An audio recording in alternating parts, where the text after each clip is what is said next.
Hello दोस्तों, welcome to the channel. कैसे हैं आप लोग? जैसे कि आप देख रहे हैं कि मेरे सामने कुछ प्लान्स हैं फिलोडेंड्रॉन बार्लमैक्स वेरीगेटेड का।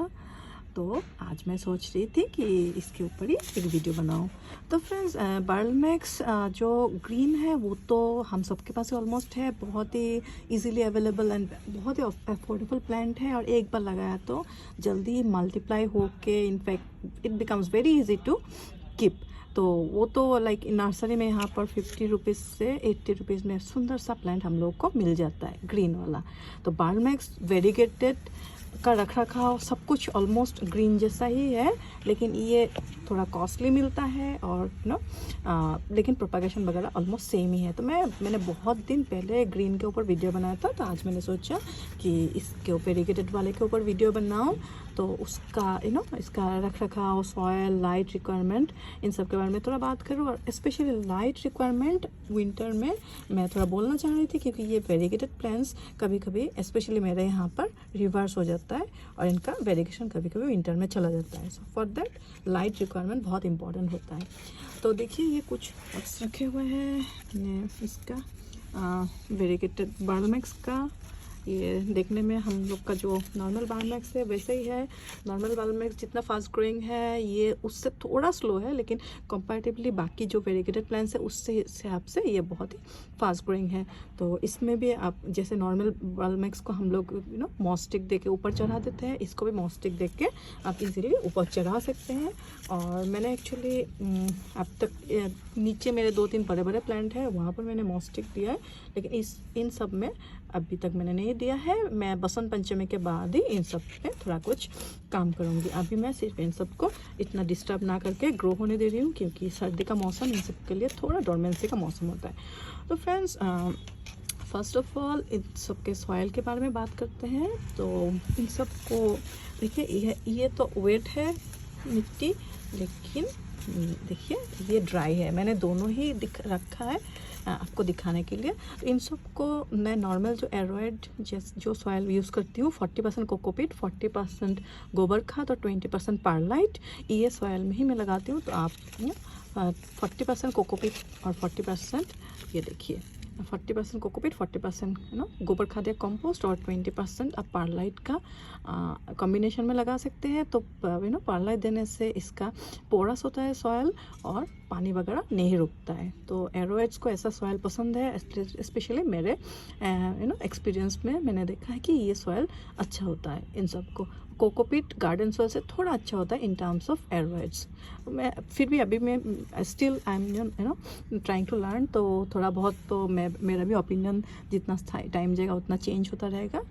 उसके बाद नेक्स्ट है कि गर्मी में तो इन सबको ज़्यादा पानी चाहिए ऑब्वियसली। सर्दी में मैं इन सबको वीकली 1 या 2 बार ही पानी देती हूँ, क्योंकि कोकोपीट थोड़ा पानी रुकता है। तो इसको थोड़ा पानी जब तक फुल 80 या 90% ड्राई नहीं हो जाता है तब तक मैं पानी नहीं देती हूँ, क्योंकि सर्दी में इन प्लांट्स में थोड़ा स्ट्रेस ऐसे ही होता है, क्योंकि इनको गर्माइश पसंद है। तो अगर ज़्यादा पानी मैंने दिया तो ये रूट रॉट हो सकता है। और एक बात है फ्रेंड्स, इन सबको शावरिंग बहुत पसंद है और इन सब का ब्यूटी इन सब के पत्ते में है। तो पत्ते को हम हमेशा अगर साफ़ रखते हैं तो इन सब का फूड प्रोडक्शन भी इजीली होता है। तो जब भी आप पानी देते हैं अच्छे में पत्ते में अच्छा करके आप शावर करा दीजिए। तो उसके बाद नेक्स्ट थिंग इज़ दैट कि इन सब को सर्दी के टाइम में वेरीगेशन एक इशू होता है।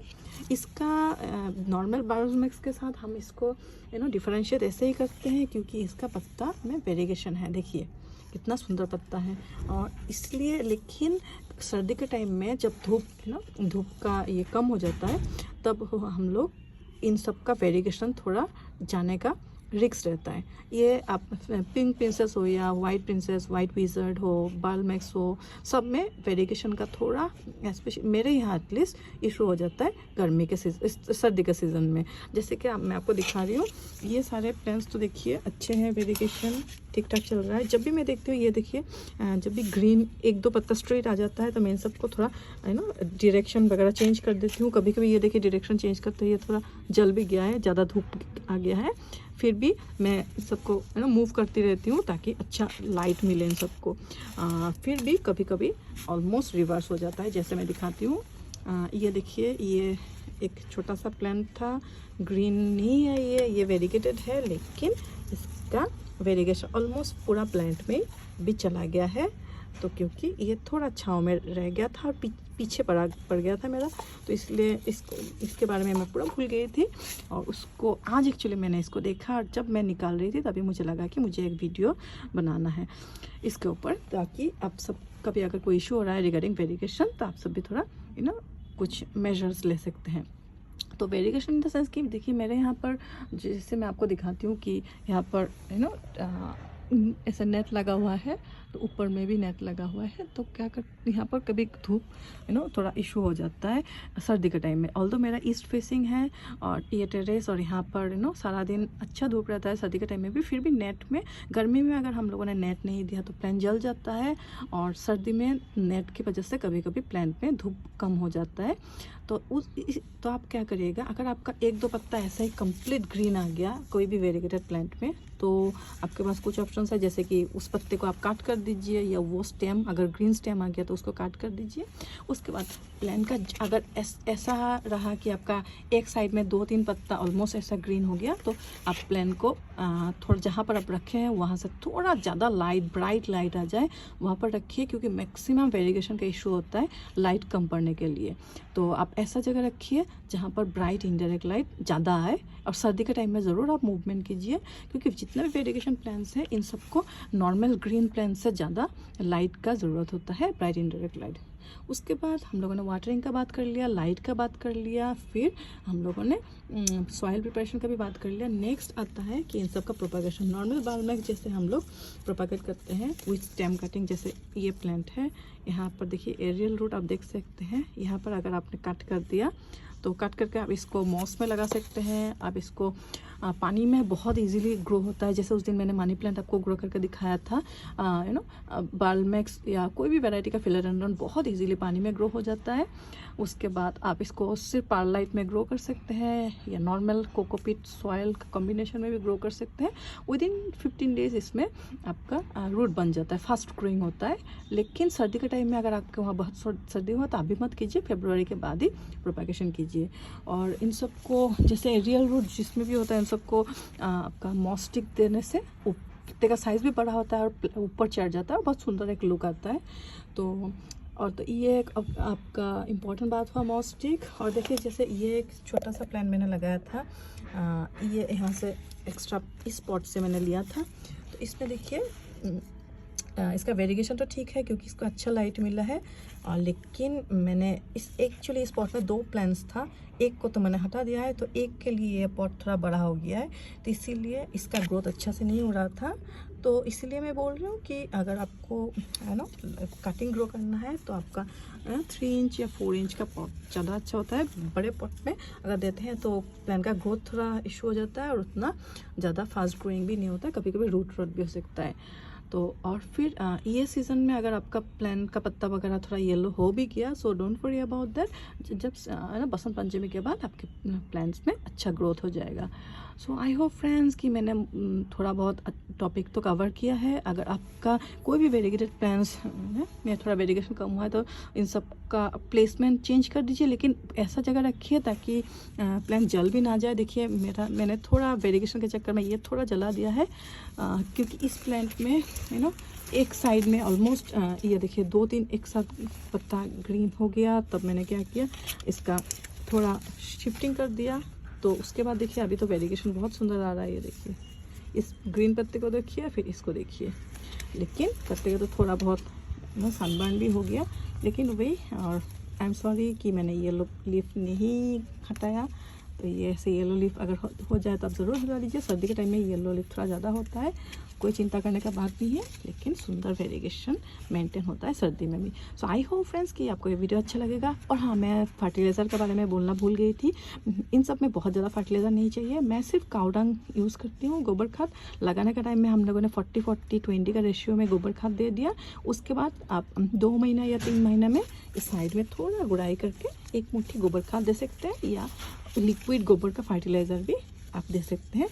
3 महीने में एक बार। तो इतना देने से ये प्लांट बहुत अच्छे से चल जाता है। और हाँ, अगर बारिश के टाइम में आप एटलीस्ट 10 डेज़ में एक बार अगर इसको बारिश के नीचे रखते हैं तो बहुत फास्ट ग्रो होता है, क्योंकि बारिश का पानी का जो नाइट्रोजन है इसको बहुत हेल्प करता है और ग्रोथ में। एनी काइंड ऑफ एरॉयड, ये सारे गर्म इलाके से हैं, ट्रॉपिकल रेन फॉरेस्ट के प्लांट्स हैं, तो इन सबको बारिश का पानी बहुत पसंद होता है। उसका नाइट्रोजन इन सबको एक फ्रेश ये देता है, ग्रो होने का एक चांस देता है। और इन सब के बाल्मेक्स में मैंने कोई इंसेक्ट्स का इशू तो नहीं देखा है। फिर भी अगर इसमें मिलीबग वगैरह का इशू हो गया तो वही हम लोग का जो पुराना आदत है कि नीम का बॉयल किया हुआ पानी या नीम ऑयल ज़रूर यूज़ कीजिए, उससे ही आपका प्रॉब्लम सॉल्व हो जाएगा। कोई केमिकल यूज़ करने का ज़रूरत नहीं है। तो फ्रेंड्स, कि आपको ये वीडियो अच्छा लगेगा तो ज़रूर कमेंट करके मुझे बोलिए कि आपको कैसा लगा ये वीडियो। और ये थोड़ा मैं दिखा रही हूँ, कुछ मेरे अच्छे से ग्रो हुए प्लांट है, कुछ ये देखिए, इस दोनों एक ही साथ का प्लांट है, लेकिन इसका वेरिगेशन अच्छा है, ऑलमोस्ट सब लीफ में है, क्योंकि ये ज़्यादा लाइट में था। और इस प्लांट थोड़ा वेरिगेशन जा रहा था, क्योंकि ये थोड़ा कम लाइट में था। तो ऐसे ही देखिए, इसका वेरिगेशन फिर अच्छा है। तो ऐसे आप लोग प्लांट का ग्रोथ देख के इसका लोकेशन वगैरह ज़रूर चेंज कीजिए। और कोई चिंता नहीं। अगर हाँ, और एक इम्पॉर्टेंट बात है फ्रेंड्स, कि अगर इसका वेरिगेशन चला भी गया फिर भी बायोमेक्स में ज़रूर वेरिगेशन वापस आ जाता है। तो इसलिए इसका उतना इशू नहीं आता है। आप जब रेनी सीजन में इसको थोड़ा बाहर रखेंगे और फिर रेगुलर इसमें मिस्टिंग करते रहेंगे तो इसका वेरिगेशन वापस भी आ जाएगा। क्योंकि मेरा लास्ट ईयर भी वेरिगेशन चला गया था 2-3 प्लांट में, जैसे इस बार इस प्लांट में गया है, लेकिन मेरे सारे प्लांट में वेरिगेशन आ गए थे। So all the best for your gardening friends. मैं नेक्स्ट जो वीडियो बना रही हूँ वो एंथोरियम फोलिएज के ऊपर बनाऊंगी, कुछ मेरे कलेक्शंस भी दिखाऊंगी। और ऑल्दो कुछ उतने अच्छे नहीं चल रहे हैं अभी सर्दी में, कुछ अच्छे ही चल रहे हैं, तो हम क्या क्या एंथोरियम क्या होता है उसके बारे में हम लोग बात करेंगे। तो अभी नेक्स्ट 1 वीक में सोच रही हूँ एरोएच के ऊपर ही वीडियो बनाऊंगी। सो आपका suggestions are most welcome. Thank you once again. Happy gardening. Bye bye, take care.